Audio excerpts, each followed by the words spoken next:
Ha! Yeah, double eye point. All right, come on. Points. Get the combo. Hang on. Yeah. Hey.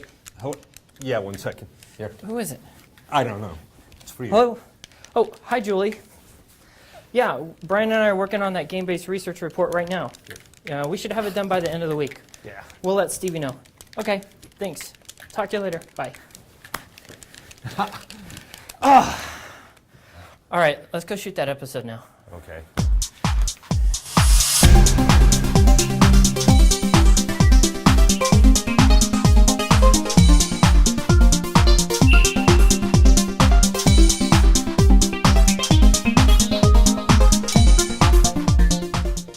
You know, Jeremy, when I was a kid, we were one of the coolest houses on the block. My dad bought one of the very first video game systems ever made for the general public. It was made by a company called Atari, and it was the Odyssey game system. I mean, basically, it was just a single game called Pong, and the object was to hit the slow ball back and forth between these two squares. I mean, it was simple and in black and white, and if you wanted color, you had to use these static clings that stuck to the front of your TV set. Wow, at least I had a Nintendo.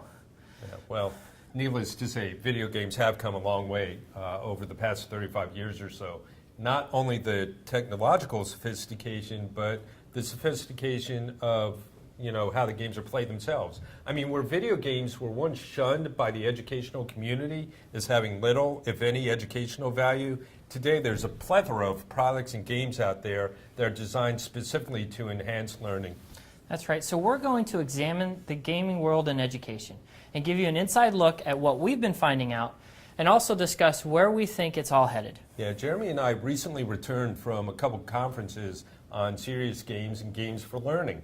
Held every year in Madison, Wisconsin, the Games+Learning+Society Conference, or GLS, is a collection of academics, game designers, and industry experts. The conference explores the impact of games and game culture on learning and society. Hands down, this is one of the best educational gaming conferences. Topics of discussion included designing games to promote learning both within and outside of school, and the use of commercial games to foster informal learning. But most interestingly, in my mind, is the use of game design itself as an educational tool. I think some of the coolest things that I saw included the small lab demo from Quest to Learn in New York City. This is where they immerse middle school students in game design as part of each and every school day. And also the use of location-based mobile games on platforms like the Eris platform. Yeah. And I was recently in New York City where they hosted the Games for Change Festival in May. This conference focused on the importance of games being used to further the cause of social issues. And to give you an idea of just how important and high level and influential Games for Change has become, just take a look at who the keynote speakers were this year. We had the first ever U.S. Chief Technology Officer from the President's Office, Anish Chopra. And there was also former U.S. Supreme Court Justice, the Honorable Sandra Day O'Connor. Games for Change brought leaders from government, industry, and academics together for 3 days worth of discussion, networking, and sharing related to the importance of games in raising social awareness. It was amazing. For Florida Virtual School, it gave me a chance to learn about the latest trends in this growing area, and more importantly, to make some great contacts and potential alliances to help us stay not only abreast, but ahead of the curve in this important area. As important as staying ahead of the curve is, let's talk a little bit about what Florida Virtual has already done in regards to gaming. Certainly, most of you should be familiar with Conspiracy Code, our award-winning game franchise featuring Eddie Flash and Libby Whitetree. Our first Conspiracy Code game, created in partnership with 360 Ed, taught an entire course of American history and was a real groundbreaker in the education world. Our second Conspiracy Code game, currently in beta testing, focuses on intensive reading. That's right. Florida Virtual strongly believes in using gaming technologies and techniques for educational purposes. That's why Jeremy and I are always looking for the latest and greatest gaming tools in the technosphere. I mean, so although Conspiracy Code might be our most visible foray into this area, there are other initiatives we're exploring as well. I mean, mobile games, consoles, web-based products. That's right. You know, in addition to things we're looking at developing ourselves, we also thought we'd give you a few educational games that you can use right away. Basically, some of our favorites that we think you will be able to use with your students. In the area of science learning, I think the JASON project is doing some amazing work. With connections to the National Geographic Society, the JASON project really connects students with great explorers and great events to inspire and motivate them to learn science.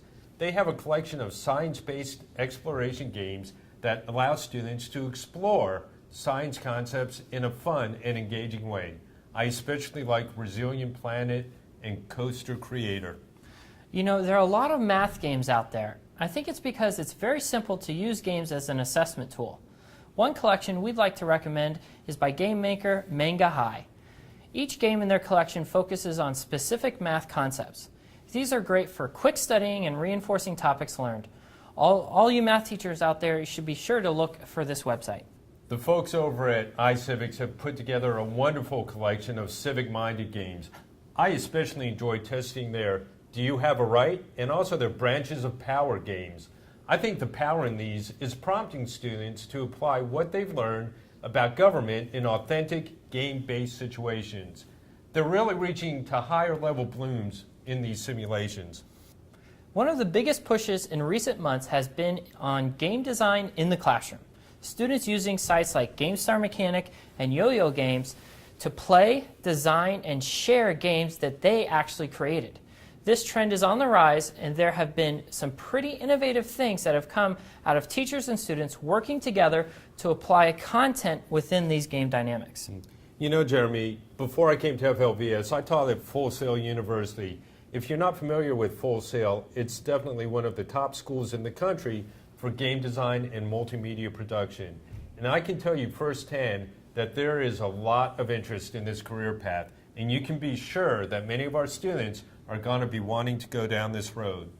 So where does all this lead? Well, obviously, like many of today's technologies, advances in gaming are coming at a fast and furious pace. Here are some of the trends that Jeremy and I have been keeping a close look on, though. You can't ignore Kinect for the Xbox 360. You may know Kinect better by its codename, Project Natal. Kinect is a controller-free gaming and entertainment experience by Microsoft for the Xbox 360 game platform. It uses an add-on peripheral for the Xbox 360 console, and it enables users to control and interact with the Xbox 360 without the need to touch a game controller. For those who attended the staff conference last year, you got a sneak preview at this incredibly innovative next-generation gaming system, which is expected to really revolutionize console gaming. If you missed it, here's a clip from a promotional video that gives you a better understanding of what this means.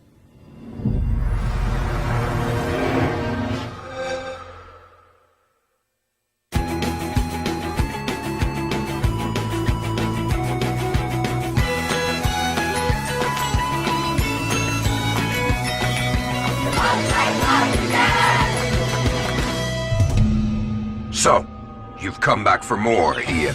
Yep, let's do it. This should be good. Let's begin.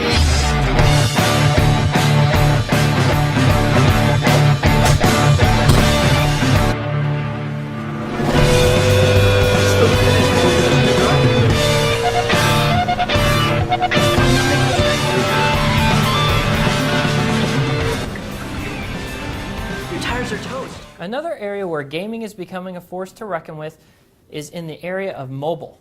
Whether an iPhone, Android device, and soon-to-be Windows mobile phone, consumers and students have a variety of games to choose from on their mobile devices. You know that FLVS has already created some applications for the mobile device, including the iPad. Now we're taking a close look at how future FLVS apps might be played more like games than traditional course reviews. And if you really want to look at the future, what about games for education that incorporate things like augmented reality, holograms, maybe even artificial intelligence? Well, believe it or not, we're exploring that stuff too. And speaking of holograms, I need to be going now. See you later. Jeremy? Jeremy? Come on, I wanted you.